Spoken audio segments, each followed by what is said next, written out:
Ang kwentong ito ay hango sa totoong buhay. Mula ito sa isa nating kabayan na itago na lang natin sa pangalang Julio. Walang eksaktong taon. Sitio Malbar, probinsya ng Iloilo. Sinasabing ang buhay natin sa mundo ay parang ilog. Isang beses ka lang dadaan at hindi mo na maaaring balikan ang nakaraan. Ito ang aral na napulot ng ating tagakwento. Nang mga panong ito nagtatrabaho sa isang kilalang kumpanya itong si Julio. Ang pangunahing gawain, pangasiwaan ang pagtatayo ng malaking gusali. Nagtapos sa kursong arkitekto ang binata at sa edad na 25, tila wala pa ring direksyon ng buhay. Lumaki sa marangyang pamumuhay, kaya nasunod ang layaw. Ngunit nang pumanaw ang mga magulang, unti-unting nawala ang kanilang mga ari-arian dahil na rin sa kapabayaan. Hindi alintana ni Julio ang sakripisyo ng mga magulang, ni minsan hindi ito nang hinayang sa mga pinaghirapang ipundar ng ama at ina. Sa halip na tutukan at pangalagaan, naging pabaya si Julio. Ibinenta ang lahat ng mga ari-ariang minana. Maliban sa kanilang bahay, nilustay ang pera sa pagbabakasyon kung saang-saang sulok ng mundo. Kampante ang binata dahil maganda naman ang trabaho, ni minsan hindi ito nag-alala. Hanggang sa dumating ang pagsubok na tuluyang bumago sa kanyang pagkatao at paniniwala. Nadestino ang binata sa isang sitio sa probinsya ng Iloilo. Kilala ang lugar bilang Sitio Malbar. Nabili ng kanilang kumpanya ang lupain at balak pagtayuan ng malaking subdivision. Julio, alam mo na ang gagawin ha. Wala kang sasabihin sa mga tao. Ang kontraktor na ang bahalang makipag-usap sa kanila. Sasabay ka sa mga taga-munisipyo para kung sakaling magkagulo, may magpoprotekta sa'yo. Wika ng besor na si David. Bakit ba kasi pinag-iinteresan niyo yung baryong yun? Alam niyo naman na nagkakagulo, di ba? Marami namang lupang pwedeng bilhin. Yung pa talaga yung naisip niyo. Tugon ni Julio sa bisor. Habang nagbibigay ito ng mga panuto, yon ang unang beses nagagawa ng isang proyekto sa probinsya ang binata. Kadalasan sa mga syudad siya na dedestino. Kinulang sila ng mga arkitekto ng mga sandaling iyon at si Julio lang ang walang hawak na proyekto kaya siya ang pinadala. Alam mo Julio, ngayon lang kita narinig magreklamo ha. Ano bang pinagkaiba? Alam mo boss, malaki ang pagkakaiba ng trabaho sa syudad at probinsya. Alam niyo yan, di ba? Dati kang arkitekto eh. Naku Julio, anong malaking pinagkaiba? Pareho din yun. Gagawa ka lang ng disenyo ng subdivision. Tapos.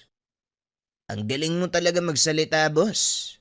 Kung hindi lang kita kaibigan, baka pinasalo ko sa'yo itong trabahong to eh. At kung hindi lang di kita kaibigan, matagal ka nang walang trabaho.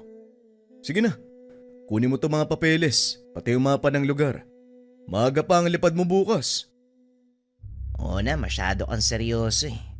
Mabilis kang tatanda niyan. Halika na, inom tayo. Libre mo ako. Aba sira ulong to?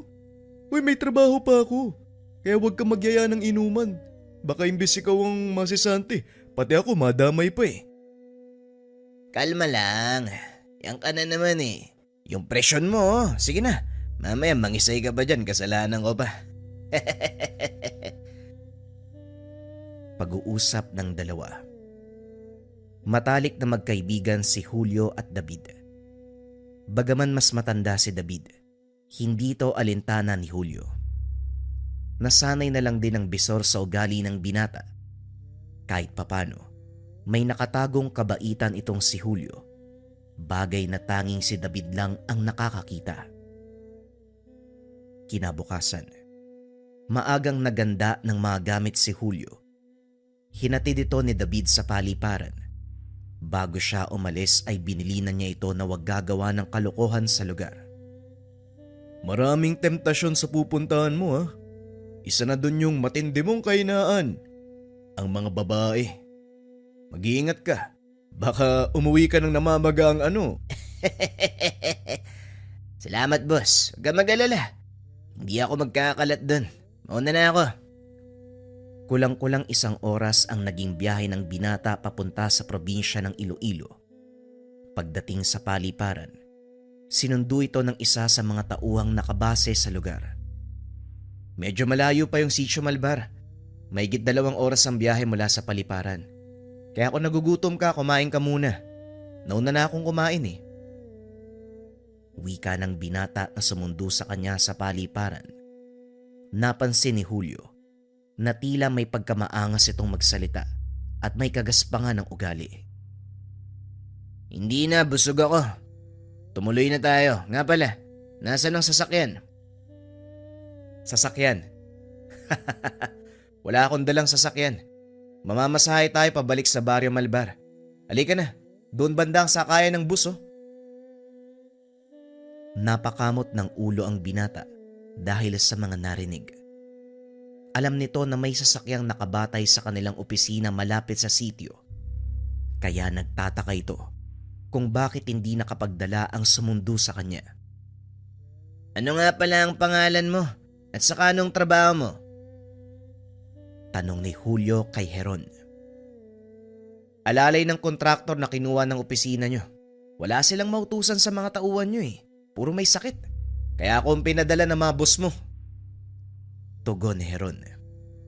Naku, pasensya ka na. Parang labag pa yata sa loob mo ang ginagawa mo. Huwag kang mag-alala, ako nang bahala sa abala na maamo ko. Nakakainis lang kasi pare. Bakit ayaw nila akong pagdali ng sasakyan? Marunong naman ako magmaneho. May lisensya pa ako. Ah, ganun ba? Ganyan talaga yung patakaran ng kumpanya. Nga pala, Julio ang pangalan ko. Heron naman ang pangalan ko. Pasensya ka na kung napagbuntonan kita ng init ng ulo ha. Wala yun. Kung ako'y nasa kalagayan mo, mainis din ako eh. Pero huwag kang mag-alala. Dahil ako mamamahala sa proyekto. Ang sabi nga sa akin ni Foreman, arkitekto daw ang susunduin ko. Naku, baka namali ako ng taong sinundo. Tignan mo nga yung sulat na ibinigay sa'yo. Buti na lang hindi pa tayo nakakasakay ng bus. Tinignan ni Heron ang dalang papel. Nakita ang pangalan ni Julio. Nakahinga ito ng maluwag nang malamang hindi siya nagkamali. Ay nako, nataranta ako dun ah. Akala ko babalik na naman ako sa paliparan eh. Palihim na natawa si Julio dahil alam niya na si Heron ang susundo. Nakasad ito sa telegramang pinadala sa kanya. Matapos ang ilang oras ng biyahe, narating nila ang Sitio Malbar. Nagtaka ang binata dahil wala siyang nakikitang palatandaan na nasimula na ang proyekto. Kahit mga punong dapat ay naputol na, hindi pa rin nagagalaw. Ano nangyari dito? Bakit wala pang nasisimulan sa mga proyekto? Yan din yung gustong sabihin sa'yo ni Foreman. Halika, sumunod ka sa akin. Naroon ang kubo niya sa bandang dulo ng sitio. Naglakad ang dalawa papunta sa kubo ng sinasabing tao ni Heron. Pagkarating nakatayo ang isang lalaki, dali-daling sinalubong si Julio. Mabuti naman at nakarating ka na maayos.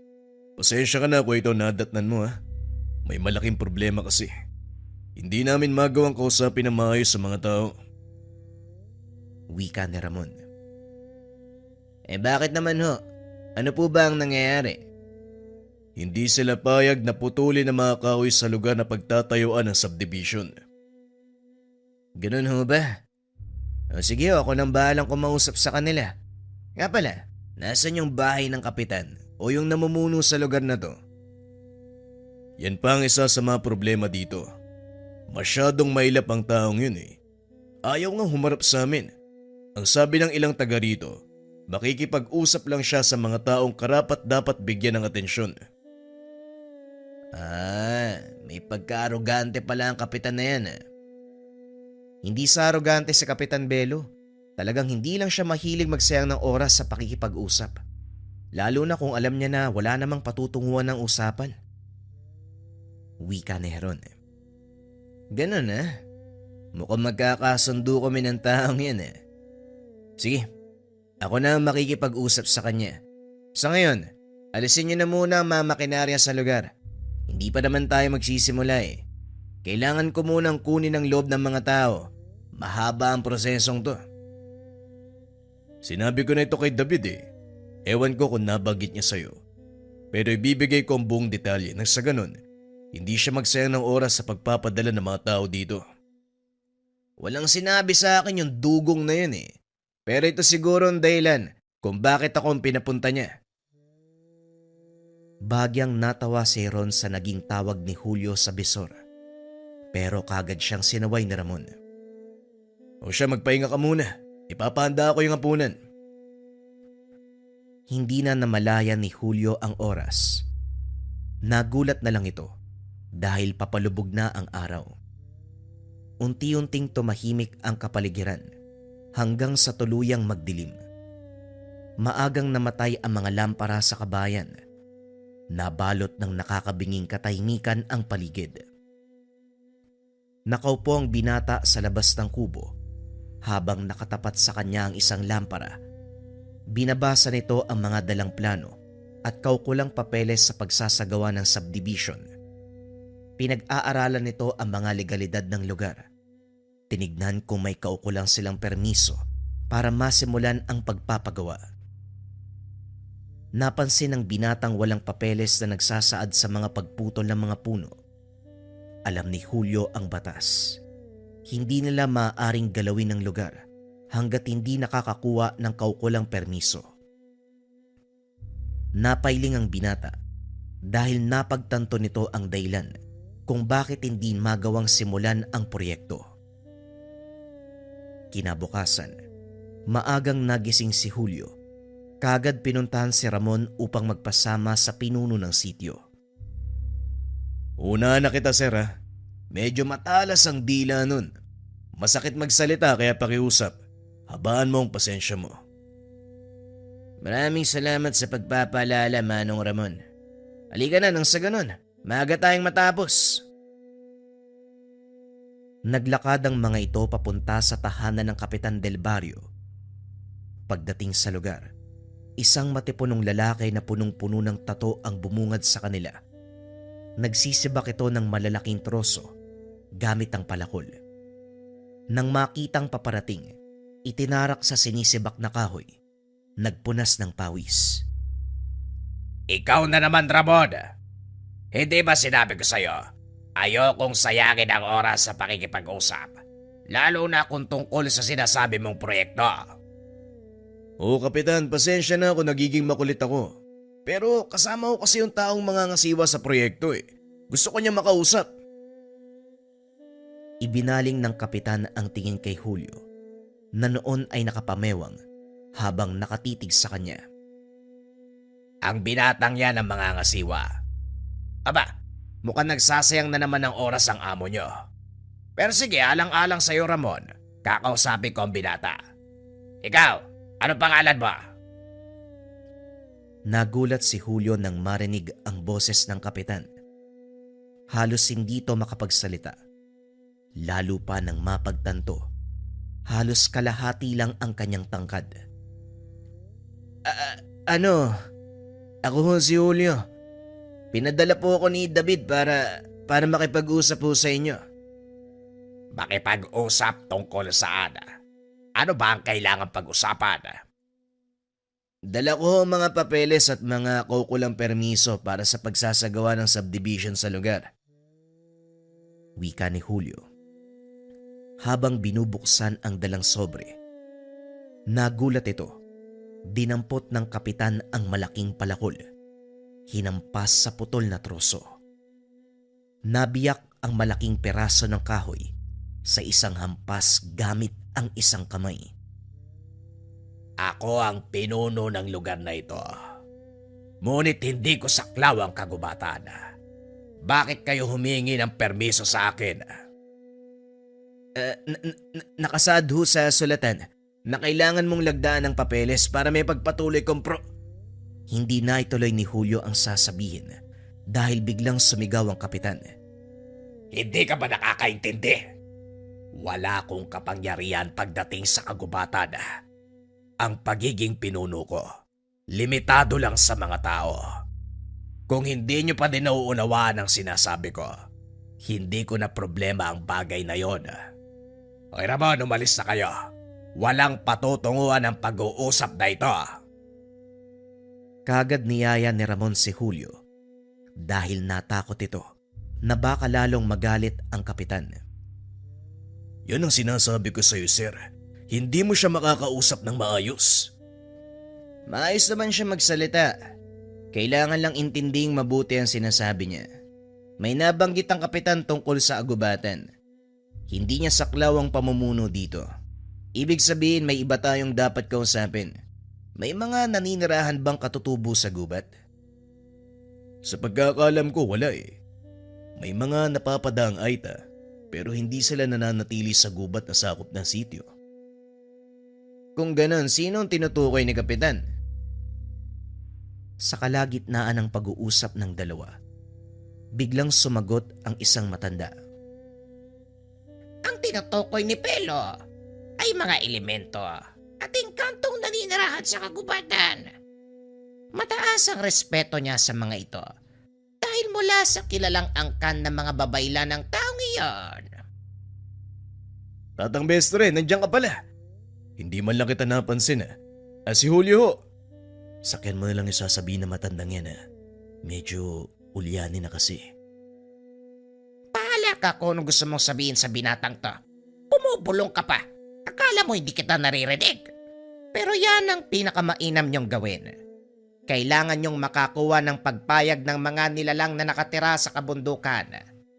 Dahil kung ipipilit niyo ang pagpapagawa, siguradong marami ang mapapahamak. Matapos magsalita ng matanda, kagad itong umalis. Napaisip naman si Julio sa mga sinabi nito. Habang naglalakad, nakapako ang tingin ng binata sa makapal na gubat. Ito lang ang tanging hadlang sa kanilang proyekto at para masimulan, kailangan nitong linisin. Wala na akong pakialam sa mga permiso na yan. Pakilusin niyo mga makinarya. Simulan na ang paglilinis ng lugar. Pero sir, sandali lang naman. Narinig mo ang sinabi ko. Hindi ko na uulitin. Kumilos kayo kung gusto niyong mabayaran. Wika ng binata sabay pasok sa kubo. Naupo ito sa maliit na bintana habang pinagmamasdan ang mga makinaryang isa-isang umaandar. Naglabasan sa tahanan ng mga tao. Nagbulong-bulungan. Maging ang kapitan ay nakita ding nakatayo kasama ang mga tao. Isa-isang nagtumbahan ng mga puno. Nagsigawan ng mga tao. Nag-iyakan ng mga kababaihan at kabataan. Hindi alam ni Julio kung ano ang dahilan. Ngunit nang tignan nito ang kapitan, nakatitig ito sa kanya ng masakit. Sa sobrang inis ng binata, nilapitan niya ito upang kumprontahin. Akmang lalabas na ng kubo, kaso nga lang hinarangan siya ni Tatang Bestre. Huwag mo nang palalain ang sitwasyon. Pagmasdan mo ang mga kalalakihan. Wika ng matanda. Nakita ni Julio ang mga kalalakihang may hawak na itak at kung ano pang mga sandata. Bakit ganyan ang reaksyon nila? Bakit ba sila galit na galit? Sa palagay ko, alam mo kung bakit. May mga rason kung bakit hindi tinuloy ni Ramon ang paglilinis ng lugar. At dahil sa ginawa mo, masasaksiyan mo ang dahilang iyon. Habang tumatagal, lalong lumalawak ang nasisirang parte ng gubat. Laking gulat ni Julio dahil kung gaano kadami ang bilang ng punong natutumba ay siya ding bilang ng mga taong nagkakasakit at kabataang namamatay. Hanggang sa hindi na nakatiis ang binata, nilapitan nito ang kapitan. Ngunit bago pa man siya makapagsalita, inunahan na ito ni Kapitan Belo. Tignan mo ang ginawa mo. Siguro naman, Alam mo na kung ano ang kinalabasan ng katigasan ng ulo ninyo. Wala kayong iniisip kung hindi sariling kapakanan. Napagutusan lang ako, Kapitan. Ginagawa ko lang ang trabaho ko. Kaya wag mo sanang isisi sa akin ang mga nangyayari. Biglang kwenelyohan ni Kapitan Belo ang binata at sa sobrang lakas nito, napaangat ang paa ni Julio sa lupa. Wag isisi sa'yo. Naririnig mo ba ang sarili mo? Ikaw ang dahilan kung bakit nasira ang gubat. Palibasa hindi mo alam ang katotohanan ng buhay sa Sitio Malbara. May sumpa ang lugar na ito na nakadikit sa kagubatan ng buhay ng mga tao sa sitio. Bawat punong nakatayo sa gubat ay katumbas ng buhay ng mga taong nakatira dito. Anong sinasabi mo? Anong katumbas? Anong sumpa? Marahang ibinaba ni Kapitan Belo ang binata. Pinaliwanag ang lahat. 500 taon na ang nakakaraan. Simula nang mapasailalim sa sumpa ng isang mangkukulamang sityo. 500 taon ko na ring pinangangalagaan ang lugar na ito. At hindi ako papayag na isang katulad mo ang sisira nun. Kaya hanggat may oras ka at kaya ko pang pigilan ng mga elemento, umalis ka na. Tigilan ang paninira nyo sa kagubatan. Matapos ang pag-uusap ng dalawa, inutusan ni Julio ang mga tauhan na hinto ang ginagawa. Marami ang umalma dahil hindi pa natatapos ang proyekto. Sigurado ka ba, sir? Pauwiin ko ang mga tao. Wala naman silang gagawin kung sakaling pahinto niyo ang trabaho. Mas mabuti pa nga, Manong. Pauwiin niyo muna ang mga tao. Ibigay niyo ang sahod nila sa mga nakalipas na araw. Nang maibigay ang utos, kaagad umalis si Ramon at kinausap ang mga tao. Nang mag-uwian ang mga ito, pinuntahan ni Julio ang kapitan upang kausapin. Mabuti naman at sinunod mo ang sinabi ko. Ngayon ano pa ang kailangan mo? Tanong ng kapitan. Bagyang nanahimik si Julio dahil nagdadalawang isip itong magtanong. Sa takot na mapahiya, tumalikod na lang ito. Akmang aalis na sana nang muling magsalita ang kapitan. Ang kagubatang sinira nyo ay siyang nagsisilbing proteksyon ng baryo. Kagaya ng sinabi ko sa iyo kanina, 500 taon na nakakaraan. Simula nang isumpa ang Sitio Malbara, kakibat ako ng sumpang iyon. Dito nagkaroon ng lakas ng loob ang binata para usisain ang totoong nangyari. Anong sumpa? Bakit to? Ang Sitio Malbara ay isa sa naging tanggulan ng mga dayuhan noong sinakop nila ang bansa. Lahat ng mga katutubong nahuli nila, dito dinala. Isa ako sa mga dayuhang nagmalupit sa mga taga rito.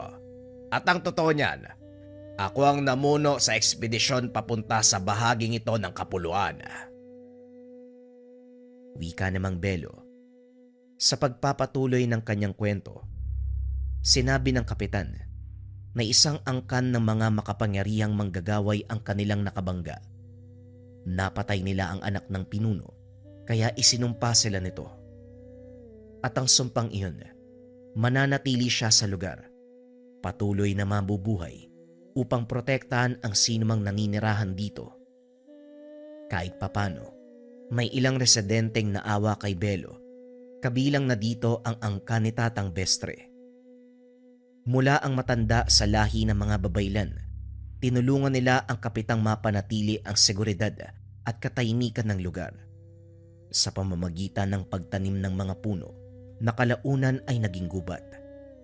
Binasbasan nito ng ninuno ni Tatang Bestre at sa pagdaan ng ilang daang taon, patuloy na pinangalagaan ng bawat saling lahi ng matanda ang kagubatan at si Kapitan Belo.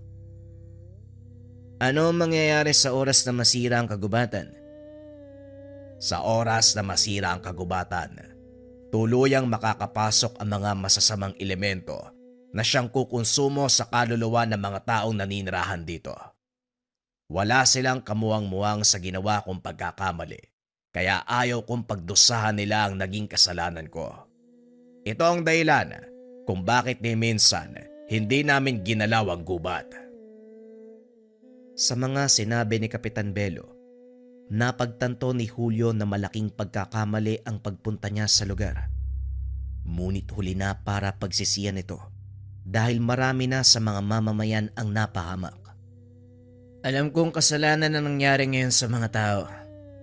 At kung may magagawa ko para makatulong, sana sabihan mo ako, Kapitan. Huli na ang lahat. Tuluyang nasira ang kabilang bahagi ng gubat. Malaya nang makakapasok ang mga elemento, kaya ako naghahanda para pigilan sila. Napatingin si Julio sa mesang nasa harapan ng kapitan. Isang pares ng kampilan ang nakapatong dito. Saka lang din napansin ni Julio mga marka sa katawan ng Ginoo, mga pilat sa nagdaang mga pakikipaglaban at mga marka ng tagumpay. Hindi ko alam kung paano ako makakabawi sa nagawa kong kasalanan. Patawarin mo sana ako, Kapitan. Kung nakinig lang sana ako, hindi na kailangan pang humantong sa ganito ang lahat. Huwag na tayong manatili sa nakaraan sapagkat nangyari na ito. Tignan mo ang hinaharap. Ang problema, hindi nasusolusyonan ng isa pang problema. Kung gusto mong makatulong, huwag kang humarang sa dadaanan ko. Dinampot ng kapitan ang dalawang kampilan at lumabas ng tahanan. Sinundan naman ito ni Belo. Nakita ang ilang kalalakihan na nakatayo sa harap ng tahanan ng kapitan. May kanya-kanyang bitbit ng sandata, handang magbuwis ng buhay upang ipagtanggol ang kanilang sityo na itinuring na tahanan. Nang mga sandaling iyon ay papalubog na ang araw, halos hindi na maaninag ang paligid. Nakasindi na din ang mga sulo. Sa bawat kabahayan, umaalingaw-ngaw pa din ang iyak ng mga naulilang mamamayan at patuloy na kinukurot ang puso ni Julio sa tuwing nakikita ang mga kabataan na naiwan ng kanilang mga magulang. Kasalanan ko. Kasalanan ko ang lahat ng to. Hindi pwedeng wala akong gagawin. Wika ng binata. Palihim na sumunod sa pangkat ng kapitan, papunta sa bahagi ng kagubatan na nasira ng mga makinarya. Pagdating sa lugar, nanlaki mga mata ni Julio nang makita ang mga nilalang na pilit na lumulusot sa manipis na kurtina ng liwanag. Nang mga sandaling iyon, kasama ni Kapitan si Tatang Bestre, nakatago ang binata sa mga makinarya upang hindi siya makita ng mga ito.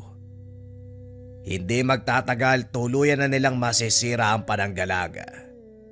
Magsipaganda kayo dahil wala nang atrasan to. Patayin nyo ang lahat ng nilalaga na lalabas mula sa bahaging yan ng kagubatan. Wika ng kapitan. Binunot ng mga kalalakihan ang itak at sa tulong ni Tatang Bestre, binasbasan nito ng mga dasal na pangpuksa ng mga engkanto. Maya-maya pa nag-atrasan ang mga nilalang. Tumahimik ang paligid, ngunit nakita ni Julio na hindi nagpapakampante si Kapitan Belo. Nakaumang ang dalawang kampilan nito sa harapan na tila may inaantay na sumalakay. Ilang sandali pa ang nakalipas. Narinig ni Julio ang malakas na dagongdong na tila nagmumula sa malaking nilalang. Kasunod nito ay ang malakas na atungal. Biglang bumukas ang manipis na harang. Tumambad ang napakalaking anino. Nagbabaga ang mga mata nito. Matatalas ang mga ngipin na tila ba galit na galit.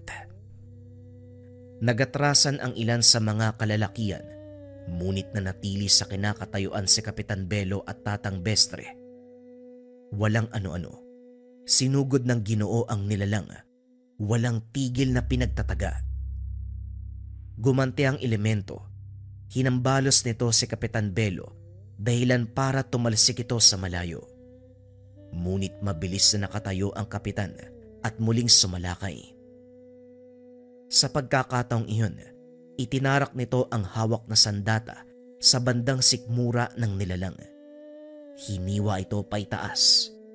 Matapos ay umatras upang kumuha ng buwelo. Sabay na pinutol ang kamay ng engkanto. Hindi tinigilan ni Kapitan Belo ang nilalang hanggat nakikita niya itong gumagalaw. Nang masigurong patay na ang halimaw, hinarap naman ng kapitan ang ilan pang nilalang na nakasunod pa sa paglabas sa lagusan. Sumugod na rin ang mga kalalakian, pinagpapatay ang mga ito. Nang mapagtanto na hindi sila makakalusot, nagsipag-atrasan ang mga elemento. Muling isinara ni Tatang Bestre ang lagusan, pinagtibay ang depensa nito. Laking gulat ni Julio nang itarak ng matanda ang hawak na tungkod sa lupa dahil naglabasan ang matitinik na baging na siyang nagsilbing harang para hindi na makalusot ang anumang nilalang mula sa kabilang panig. Hindi nakalis si Julio sa kinakatayuan dahil na rin sa takot. Hindi niya inasahan na totoo ang sinasabi ng kapitan. Hindi ito nagbibiro. Naingkanto ang naninirahan sa likod ng makapal na gubat. Nang masigurong ligtas na ang kapaligiran, nilapitan ni Julio si Kapitan Belo at Tatang Bestre. Nandito ka na pala. Ang buong akala ko ay umalis ka na din. Gusto ko po sanang tumulong pero sa nasaksiyan ko, inatake ako ng kaduwagan eh. Ang totoo niyan, hanga ako sa'yo.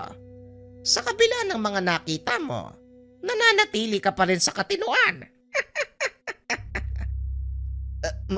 Mabuti na lang po, nanalo po kayo. Walang nanalo sa labang ito. Walang dapat ipagdiwang. Hindi dapat namatay ang mga nilalang kung hindi nyo ipinilit ang gusto nyong mangyari. Gayunpaman hindi kita sinisisi. Biktima ka lang ng pagkakataon at pagiging inosente.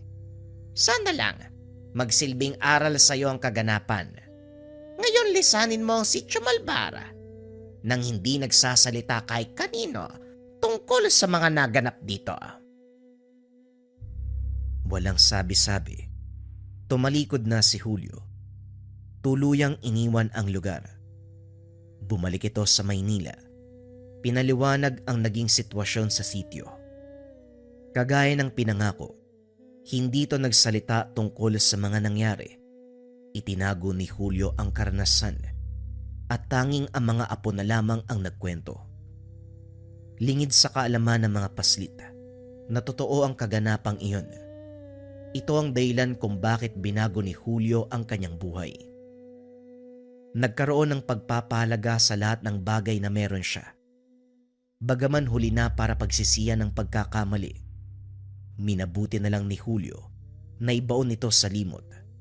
Hinarap ang panibagong yugto ng kanyang buhay.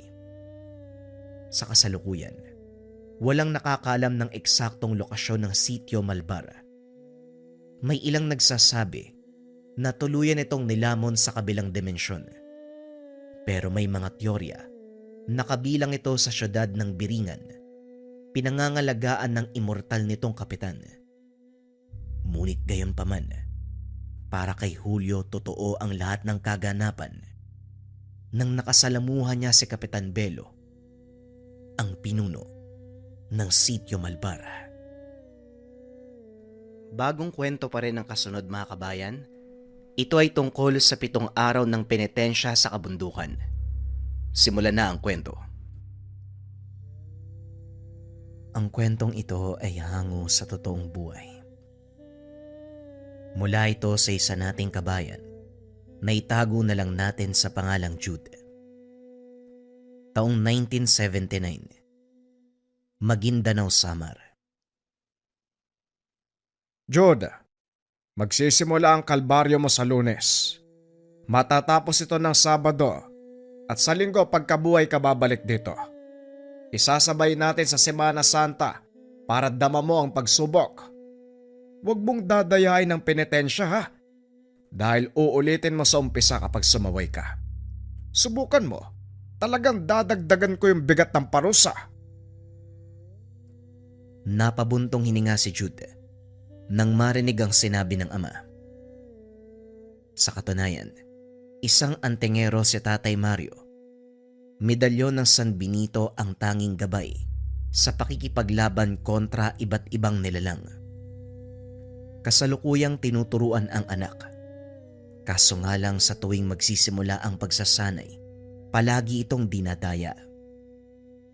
Pagpapalinang ng lakas ang itinuturo nitong nakaraan at sa tuwing aalis siya para asikasuhin ng ibang bagay, sinisimula naman ni Jude ang pandaraya. Ginagawa ito ng binata magmula sa unang araw ng pag-iinsayo at bilang parusa, isang penitensya ang ipapataw. Tignan na lang natin kung hindi ka magtatanda pagkatapos ng isang buong linggo ng pagpepenitensya. Tandaan mo, Jude, may mga mata ko kahit saang dako ka man mapadpad kaya umayos ka. Bawat maling galaw mo, pwede ko ipaulit sa umpisang nasimulan mo. Maganda ka. Mamayang madaling araw ka lalakad patungo sa kabundukan. Walang ganang naupo sa dulo ng papag si Jude. Nagsisi sa ginawang pandaraya sa pagsasanay. Interesado siya sa tungkulin ng ama at gustong sumunod sa yapak. Pero hindi kaya ng katawan ang pinapagawang mga bagay-bagay para sa pagpapalinang ng lakas. Nang sumapit ang takdang oras, hinatid siya ni Tatay Mario sa paanan ng kabundukan. Bago pinalakad, pinabaunan muna ng karagdagang paalala at kagamitan. Huwag mo nga ako bigyan ng ganyang mukha mo. Ikaw ang nagdala sa sarili mo sa ganyang sitwasyon kaya umayos ka. Gusto mong maging katulad ko, madilbihan sa lihim na karunungan, tugisin ang mga nilalang. Paano mong magagawa ang bagay na yon kung sa simpleng bagay pa lang, dinaraya mo na? Sana maintindihan mo ang punto ko lalo na sa parusang ito. Mananatili ka sa kabundukang yan sa loob ng 6 na araw at pagsapit na ikapito, doon ka lang babalik sa bahay. Nasa iyo na rin kung ano ang gagawin mo sa mga araw na yan. Basta wag kang kikilos nang hindi naaayon sa sitwasyon at mas lalong wag kang mandaraya. Ito, gamitin mo kapag kinakailangan. Nag-abot ng maliit na kahon si Tatay Mario sa anak. Naglalaman ito ng bagay na makakatulong sa oras na maghahamon ang kampo ng dilim. Hinatid niya ng tanaw si Jude habang papasok sa kabundukan na pinamumugaran ng iba't ibang uri ng nilalang, elemento, mambabarang, mangkukulam, maging ng aswang. Lingid sa kalaman ng binata, sinadya ito upang matuto sa sariling paraan. Sa kabilang banda, kinilabutan kagad si Jude pagkapasok pa lang ng kagubatan. Hindi maiwasang mapalingon sa dinadaanan dahil sa pakiramdam na parang may nakasunod sa kanya. Idagdag pa ang biglaang pag-alulong ng asong gubat at ingay ng mga uwak sa kawayan. Nakarating si Jude sa bahaging may naglalakihang puno. Dito ipunesto ang barong-barong. Nagpahinga sandali pagkatapos. Gabi na nang magising, nagsinde ng gasera upang magliwanag ang paligid. Hinanda ng binata ang dalang baon upang makakain. Sa kalagitnaan panay ang paglinga dahil may naririnig na kaluskos sa paligid. Idagdag pa ang yapak sa marurupok na kahoy at ang ingay ng takbuhan. Napahugot na lamang ng patalim pagkalipas ng ilang sandali dahil papalapit na sa kinalalagyan ang ingay na ito. Kalaunan ay biglang natahimik ang paligid pero pinalitan ng masangsang na amoy. Naalarma ang binata. Pamilyar ang aroma. Ito ang taglay na baho ng aswang na madalas nakakalaban ng ama. Nang maalala ang binigay na kahon, kinuha niya ang laman nito. Hindi makapaniwala nang tumambad ang medalyon ng San Benito. Napangiti na rin. Napalitan ng tapang ang nararamdamang kaba. Lumabas siya. Hinamon ang nilalang. Lumapit ka rito nang masimulan natin ang laban. Ito naman yung gusto mo, hindi ba? Swerte ka. May pinabaon sa akin si tatay. Kaya mabibigyan kita ng magandang laban. Huwag ka matakot. Halika dito. Hindi mapigilan ni Jude ang sarili. Magmula kasi nang malaman ang taglay na bisa ng medalyon, inasam niya na ito. Hindi makapaniwala na sa ganitong paraan makukuha ang gamit. Tama na ang pagpaparamdam. Alam kong nandito ka lang sa malapit eh. Hindi ako natatakot sa'yo, kaya huwag kang magtago. Patuloy na hinamon ng binata ang nilalang. Kaso nga lang lumipas ang ilang sandali. Walang nilalang na nagpakita. Hindi na rin naaamoy ang samyo. Dismayado na si Jude dahil ang inakalang laban ay hindi nangyari. Ibinaba na lamang ang bitbit na patalim. Pumasok na sa ginawang munting silungan. Akala ko tuloy magagamit na. Hindi naman pala. Duwag yata yung aswang na yun eh. Pero kung si tatay ang nagamon, lumalapit naman. Parang kay Tatay Mario lang sila nakikipaglaban ah. Tatago nga muna kita. Wala pa namang paggagamitan eh. Wika ni Jude. Muling itinago ang medalyon sa kahon. Makalipas ang ilang sandali, muli siyang naalerto nang mapansin ang anino sa labas. Gumagapang ang mga ito habang nagpapalitan ng tahol. Huminto sa unahan. Pinag-aagawan ang bagay na kagat-kagat ng isa. Sinita ito ng binata at binato. Nang hindi matigil sa pag-iingay, lumabas siya at pinaghampas ng kahoy. Sa kabila ng pagiging mabangis ng asong gubat, kumaripas ng takbo pagkatapos matamaan ng hambalos. Napako ang tingin ni Jude sa nginangat-ngat ng mga ito. Kung hindi nagkamali ng pagkilala, lamang loob ang nakabalandra sa harapan. Kaagad ding nagtakip ng ilong nang umalingasaw ang masangsang na amoy. Nabubulok na laman at nilalangaw na rin. Tinabunan na lamang ng lupa upang hindi na kumalat. Natigilan ng binata nang may maisip tungkol dito. Parang may ibang bagay pang nangyayari sa lugar na to ah. Hindi din karne ng hayop. Parang galing sa tao eh. Mabangis na hayop ba yung gumawa nito? O meron pang iba? Nanindig ang balahibo sa naisip. Nagmamadaling pumasok sa munting silong. Bitbit ang patalim. Isinuot na rin ang medalyon. Hindi na isipang matulog. Nagbantay ng nagbantay sa paligid. Makaraan ng ilang oras muling nabulabog ang katahimikan ng gabi. Sa puntong ito, bumalik ang asong gubat at si Jude ang sinalakay. Dali-daling lumabas upang hindi matabunan ng gumuhong barong-barong. Kaagad ding pinagtulungan ng mga ito. Mabuti na lamang nabitbit ang patalim at nakagante ng atake.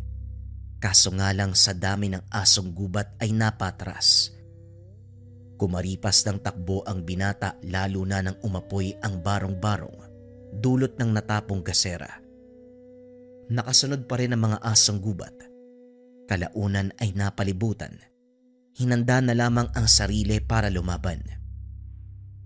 Lintik na mga asong to. Kung kailan mahimbing na yung pagtulog ko sa kasumugod. Pati yung tinutulugan ko nasunog na. Saan kaya ako sisilong nito? Napalibutan pa ako.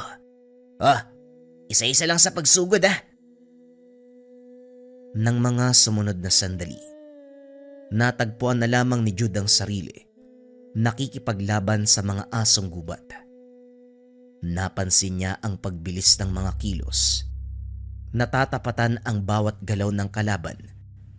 Sa kabila ng dami ng mga ito, sa huli ay nagawang itumba ang lahat. Wala ng buhay ang mga asong gubat. Napaisip naman si Jude sa kilos. Dahil kung tutuusin, ito pa lamang ang unang beses na napalaban ng aktwal. Idagdag pa na hindi basta-basta ang mga asong gubat. Nang mapatingin sa medalyon, nararamdaman niya na dito nagmumula ang paggabay. Kaya pala napakahusay ni tatay. Iba ang pakiramdam kapag may dala kang medalyon ha. Parang kusang kumikilos yung katawan ko eh. Ayos to. Muling sinulya pa ng mga nakatihayang aso bago umalis sa lugar. Bumalik ng pinagpwestuhan ng binata. Abo na lamang ang natira sa itinayong barong-barong. Naupo na lamang sa tabi. Napabuntong hininga. Nakatulog din paglipas ng mga sandali kahit nakasandal lang sa puno. Kinabukasan una niyang inatupag ang paghahanap ng makakain. Hitik ang bungang kahoy kung kaya't walang naging problema. Kasunod ay ang pagtungo sa naglalakihang baging. Isa-isang pinutol. Hinanap ang naglalaman ng tubig upang makainom. Pagkatapos ay nanguha ng mga kagamitan na pwedeng gawing silungan. Naging abala ang binata sa ilang ulit na pagbuo ng barong-barong. Nahirapan dahil mga dahon at sanga lamang ang ginagamit. Walang matibay na pundasyon kung kaya't ilang beses ginawa. Natapos din pagkalipas ng ilang oras. Magpapahinga sana, kaso nga lang may napansing tao. Papalapit sa kinalalagyan. Sinalubong niya ito ng pagbati. Magandang tanghali po sa inyo, Manong. Magkakahoy po ba kayo o mga ngaso? Nakita niya ang itak at sibat. Sinuri niya ng tingin mula ulo hanggang paa. Ako dapat ang magtanong sa iyo, binata. Anong ginagawa mo rito sa gubat? Nagtayo ka pa ng barong-barong. Hindi mo ba alam, delikado ang lugar na to? Wika nito. Tumingin pa sa paligid habang hawak ang patalim. May gawain lang na dapat tapusin. Uwi din po ako pagsapit ng linggo sa pagkabuhay. Tumingin sa kanya si Manong. Kunot noo dahil sa pag-aalala. Gawain kailangan tapusin. Ano yun? Dito pa sa delikadong gubat. Wala akong alam sa sinasabi mong yan, pero mas mabuting umuwi ka na. Kamatayan ang pananatili sa lugar na ito. Makinig ka kung ayaw mong mapahamak. Manong, sa linggo ng pagkabuhay pa ako dapat umuwi. Kapag babalik ako sa amin ng ganito kaaga, dodoble ng tatay ko yung penitensyang ipapataw sa akin. Mas mapapahaba pa yung kalbaryo ko eh. Penitensya? Iho, alam kong Semana Santa ngayon. Kinakailangan magnilay-nilay ang lahat para sa mga nagawang kasalanan. Subalit ang lugar na ito ay isang kamatayan. Hindi lang mabangis na hayop ang nandito. Meron ding nilalang na mahirap kalabanin. Bata, makinig ka sa akin. Tapunan ng patay ang lugar na ito. At hindi simpleng tao ang pumapatay. Iba't ibang uri ng mga nilalang, hayop, maging ng mga elemento. Manong, mawalang galang na po. Siguro dumiretso na po kayo sa paglalakad. Ingat ho kayo. Tinalikuran ni Jude ang Manong. Pero sumunod ito sa kanya. Kinukumbinse na umalis siya sa lugar. Manong, kahit anong sabihin niyo sa akin, hindi ako aalis dito. Mas natatakot ako sa idadagdag na parusa ni tatay. Anong uri ng ama yung tatratuhin ka ng ganito? Pasensya ka na sa sasabihin ko pero binata ka na. Nasa wastong edad para maintindihan ng mga bagay-bagay. Hindi ba pumapasok sa kokote mo na mapapahamak ka sa ganitong uri ng lugar? Kailan ka pa dumating dito? May nakita akong bakas ng sunog sa unahan. Doon ka pa nang galing. Kahapon po ako dumating dito at oo, nagtayo ako na matutulugan doon kaso nasunog eh. Sinalakay ako ng mga asong gubat kaya nagkagulo. Pero sandali nga ho, sino ho ba kayo? Tanong ni Jude. Pero iba ang sinagot ni Manong. Sinalakay ka ng asong gubat. Kung ganon, paano nangyaring buhay ka pa sa mga sandaling ito? Ni hindi ka man lang nagtamo ng galos. Mabangis na hayop ang mga yon. Ako nga ng mga ngaso nahihirapan eh. Ikaw pa kaya na binata lang? Wala sa pagiging binata o matanda ang pagkapanalo sa isang laban kontra sa mga yan. Tiwala ho sa sarili, pananalig, sandatang bitbit. Yan po ang meron ako. Natahimik ang Manong sa sagot ni Jude. Napatitig sa binata. Kung makapagsalita ka, para... Naaalala ko sa iyo ang matalik kong kaibigan. Ganyan ang eksaktong sinabi niya sa akin eh. Pero kinakailangan mo pa ring umalis bago mahuli ang lahat para sa iyo. Kapag balik ko dito nandito ka pa, kakalad ka rin kita. Wika ni Manong at saka walang paalam na lumakad palayo. Sinundan ito ng tingin ni Jude.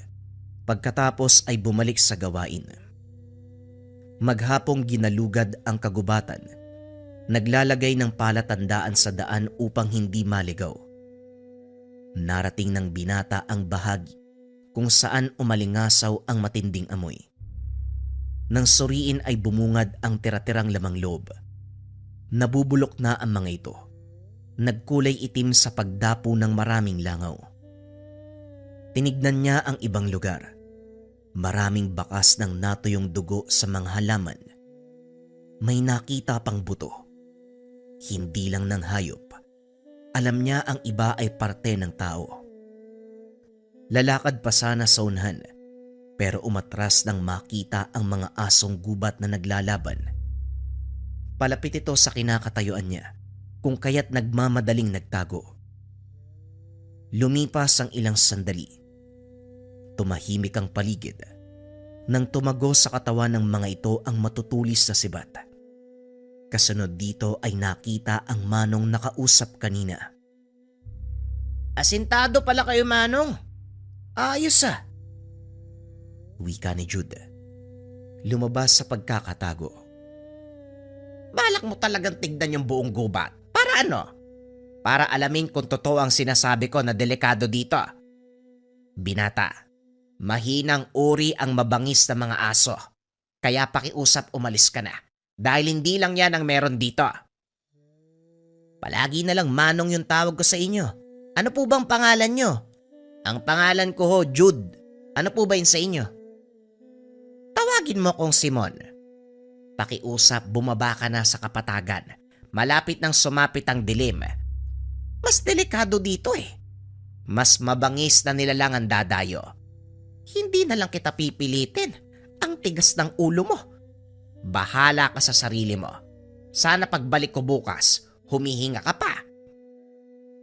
Kung makapagsalita, akala mo naman mamamatay ako. Nandito ako para magpenitensya, hindi para magpakamatay. Habang abala sa pagkain ng mga bungang kahoy, napalingon ng binata nang mapansin ang pagdating ng mabigat na presensya. Dali-dali niyang hinugot ang patalim at saka naganda. Maliwanag ang buwan ng mga oras na yun, kaya naaninag ang mga bagay-bagay. Ilang sandali ang lumipas nang makita ang aswang. Gumagapang ito habang dahan-dahang lumalapit. Hindi nagtagal, nagsimulang gibain ang barong-barong. Naalerto si Jude dahil unti-unting gumuho ang silungan. Lumabas siya bago matabunan. Sakto namang bumungad ang aswang. Kung hindi nakailag ang binata, mapupuruhan siya ng kalmot. Ito siguro yung pinakapagsubok sa akin ni tatay. Pinapunta ako sa lugar kung saan maraming mabangis na hayop o nilalang. Ay nako. Wika ni Jude sa sarili. Maigpit ang hawak sa itak. Buong tapang na inarap ang nilalang. Kagad umatake ang aswang. Sinugod ng kalmot ang binata. Panay ang pagkagat at pagsakal. Sa kabilang banda, hindi tumigil si Jude kahit nahirapan. Minabuting lumaban kahit pumapalya ang atake. Sa pagpapatuloy ng sagupan, nakaisip ng ideya kung paanong tatapatan ng nilalang. Nilaro ng binata ang laban sa mga unang sandali. Panay ilag at takbo. Pinapagod ang nilalang hanggang sa ito na mismo ang huminto. Sinamantala ng binata ang pagkakataon. Sa pagtigil ng halimaw ay siya naman ang umatake. Umatras na lamang ang nilalang upang makaiwas sa pagsugod, pero humantong sa punto na tinamaan ng patalim. Dito na bumuelo ng husto si Jude. Tinaga sa ulo. Sandaling natigilan ng nilalang. Tumingin ito sa binata pero hindi na gumanti. Dahan-dahang lumuhod hanggang sa umandusay. Natuwa ang binata sa naging resulta ng laban. Sana naman matuwa si tatay sa mga ginagawa ko. Pangalawang laban na to. Una asong gubat. Ngayon aswang. Pero ayos din to Natututo ako.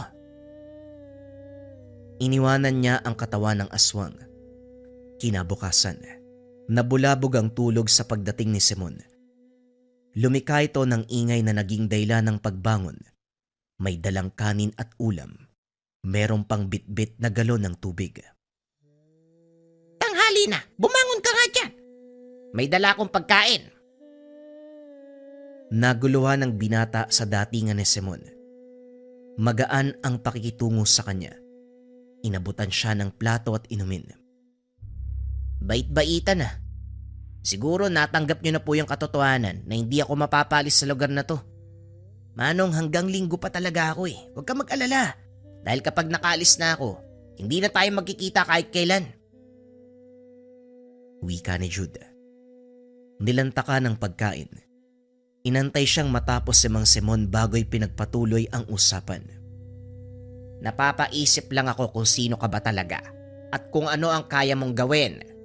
Bumalik ako kagabi para tignan ka kung buhay ka pa. Wala ka sa barong-barong pero dahil sa ingay nakita ko ang ginawa mo. Kaya pala malakas ang lobong manatili araw at gabi. May tinatago kang pambihirang kakayahan. Paano mo nagawang talunin ng isang aswang ng ganun lang? Sabihin mo sa akin, may anting-anting ka no? Natigilan sa pagkain si Jude. Ayaw sagutin ang tanong. Iniingatan ng pagkatao niya at ng ama. Iniba niya ang usapan. Bakit ba pabalik-balik ka dito, Manong? Malapit ba yung bahay mo dito? Huwag mong iliis ang usapan, binata. Sagutin mo ang tanong ko para alam ko kung paano ka pakikitunguan. Ibang klase din po pala yung paniniwala nyo, no? Binabatay nyo sa katauhan ng tao ang pagtrato. Di ba dapat patas ang pagtingin sa lahat? Huwag mong ilayo ang usapan. Balik tayo sa tanong ko. May tinatangan ka ba? Napatay mo yung aswang ng walang kahirap-hirap. Oy Manong, nahirapan kaya ako. Sobrang kabado ko ng mga sandaling yun. Halimaw kaya yung nakalaban ko. Napahugot ng hininga si Simon. Hindi rin pinilit na sumagot ang binata dahil lumalayo na ang usapan. Nagpaalam na lamang at lumakad. Samantala, nakahinga si Jude nang hindi na mag-usisa ang Manong. Hinatid niya ito ng tanaw. Siniguradong aalis ng lugar. Huli na nang maisip na sundan dahil pagtingin ay wala na. Bahala siya sa buhay niya. Ilang araw na lang ako mananatili dito. Hindi ko tuloy mapigilang isipin kung ano yung haharapin sa mga susunod na oras. Asong gubat o aswang bauli yung makakalaban ko. Sana mas malakas para may bago akong matutunan. Sana lang din pala, ito na yung penitensyang sinasabi ni tatay kasi kung hindi, ay naku, nagsasayang lang ako ng panahon dito. Nang mga sumunod na araw ay walang nagparamdam na nilalang. Naaaliw pa si Jude sa pangyayari dahil tumutulong siya kay Mang Simon. Nangangaso ang dalawa doon sa gubat. Naging maayos ang pakikitungo ng dalawa sa isa't isa dahil napadalas ang pagsasama. Nakarating sa tahanan nito na nasa dulo ng kabundukan. Hindi tumagal ang binata sa bahay dahil naisip ang sinabi ng ama. Pwede ka namang magpalipas ng gabi dito. Malaki ang espasyo sa loob at ako lang mag-isa. Teka, hanggang ngayon ba wala ka pa ring tiwala sa akin? Nakita mo naman isa akong ordinaryong mangangaso. Ano bang kinakatakot mo? Hindi naman po sa ganun. Naisip ko lang yung sinabi sa akin ni tatay. Meron siyang mga mata na nakasunod sa akin. Nalalaman niya ang lahat ng ginagawa ko. Gusto ko lang pong makaiwas sa gulo. Baka kasi magkamali ako eh. Maulit na naman yung pagpepenitensya. Isang araw na lang yung bibilangin no. Makakauwi na ako kaya nag-iingat lang. Bahala ka. Eto pala bilo-bilo. Baunin mo para hindi ka magutom. Napapaisip ako Kung anong klase ang magulang mo. Ngayon lang ako nakarinig na may tatay na pinapadala ang anak sa lugar na pinamumugaran ng mabangis na hayop at aswang. Hayaan mo, dadalaw ako sa pwesto mo para kahit papano makatulong kung may sasalakay. Sige Manong, maraming salamat ho ah. Pagsapit ng gabi, hindi makatulog si Jude sa pakiramdam na hatid ng paligid.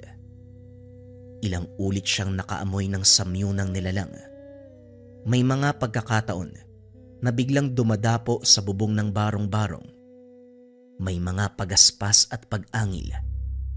Alam ng binata na hindi ito mula sa ordinaryong hayop. Hindi nagtagal. May lumitaw na nilalang. Itsura ng dambuhalang ibon. Napula ang apoy na sinunog sa lakas ng pagaspas ng mga pakpak. Kasunod, ang unti-unting pagkasira ng tinutulugan. Paulit-ulit na binunggo. Paglabas si Jude, napatingin kagad ang aswang.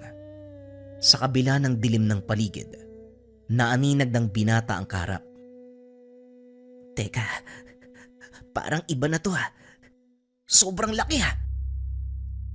Hinugot ng binata ang itak na nakatarak sa katabing puno. Sinalubong ang nilalang. Panay ang pag-ilag ni Jude. Mabilis ang paglipad ng kalaban. Hirap siyang patamaan ng atake dahil lumilipad. Bigla ding umaatake. Sa sitwasyon, mas lalong determinado ang binata na mapuksa ito. Bumaba ka dito! Ang daya mo eh. Kung nakakalipad lang ako, siguradong patay ka na. Sinunda ng tingin ang lumilipad na nilalang. Bigla-bigla itong umaatake. Tumilapon ng binata ng matamaan. Hindi nakagalaw ng daganan at sakalin. Nang mga sandaling ito, iba na ang itsura ng nilalang. Bagamat wangis ng ibon, meron itong kamay ng tao.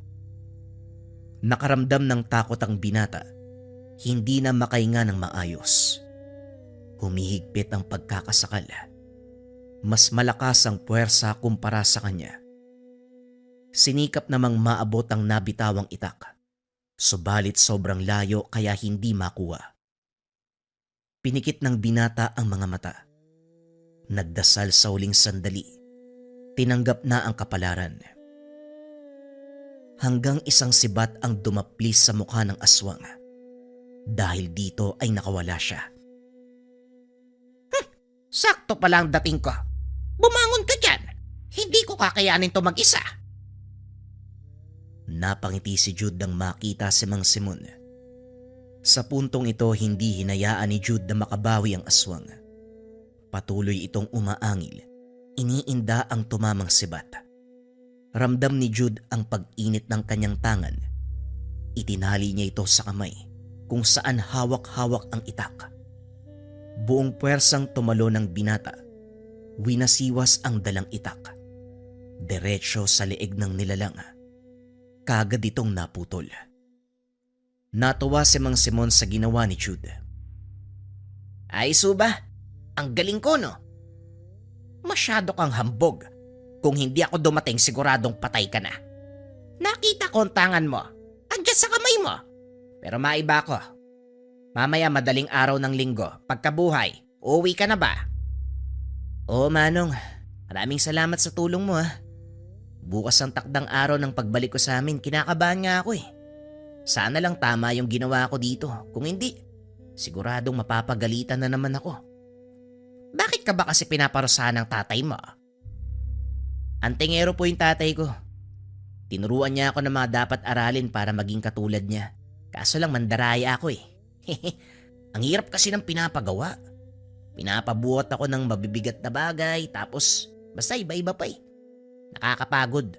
Kaya gumawa po ako ng paraan para mapabilis yung trabaho kaso nga lang, labag pala yun. Nagpatuloy ang usap ng dalawa. Pagsapit ng takdang oras, lumakad na si Jude pauwi. Nagpaalam siya kay Mang Simon. Hinatid hanggang dulo ng kagubatan. Pagdating ng tahanan, sinalubong ni Tatay Mario ang binata. Sinamaan siya ng tingin na naging dahilan upang kabahan. Naging maayos ang takbo ng buhay mo sa mga nakalipas na araw sa loob ng kagubatan. Pero Pero ano po? Huwag mo sabihin tay na may nagawa akong mali ah.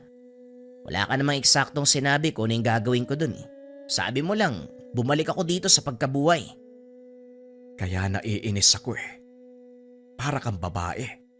Marami kagad sinasabi. Rumarason, hindi pa naririnig ang buong salita. May natutunan ka ba sa ilang araw na pakikipagsapalaran doon sa kagubatan? Opo tay, natutunan ko pong pahalagahan yung sariling lakas. Maniwala sa kakayahan. Nagsisi nga po ako sa ginawang pagsasanay natin eh. Nasa proseso po pala yung tunay na pagkatuto. Mabuti. Mahalagang maintindihan mo ang kahalagahan ng proseso. Kaya nga po tay, nagpapasalamat po ako sa ginawa nyo. At yung medalyon nyo po, sobrang laking tulong po sa akin yan. Kukunin nyo po ba uli sa akin to? Hindi na. Naibigay ko na yan sa'yo eh.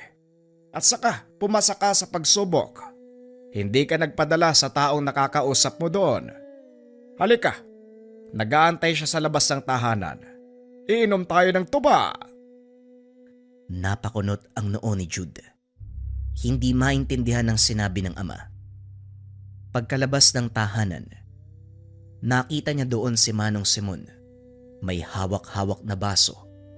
Nakangiti habang tumutungga ng alak.